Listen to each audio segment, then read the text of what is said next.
আজ মৌকে টিফিনে কি বানিয়ে দিলাম চলুন শেয়ার করি আপনাদের সাথে।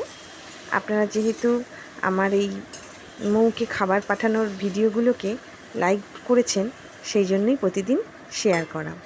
তো আজ যেহেতু গুরু পূর্ণিমা, তাই একটু নিরামিষই করছি।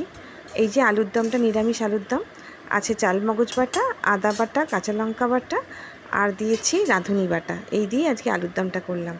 আর এটা দেখুন একটা পুর বানিয়েছি, এটাতে আছে ছাতু আর বেসন, কাঁচা লঙ্কা, হিং। এই ফোড়ন দিয়ে আমি একটুখানি নেড়ে চেড়ে নিয়ে একটু সামান্য জল দিয়ে দিয়েছি। আর নামানোর সময় দিয়েছি আমি একটু জিরের গুঁড়ো। আর আটা আর ময়দা মিশিয়ে এটা মেখেছি, মেখে তারপর পুর ভরে একে একে পরোটাগুলো সেঁকে নিচ্ছি। খুব সুন্দর একটা রেসিপি। তো সকালের টিফিনে বা দুপুরের লাঞ্চেতেও দেওয়া যায়। তো চলুন দেখুন কিভাবে কি করছি।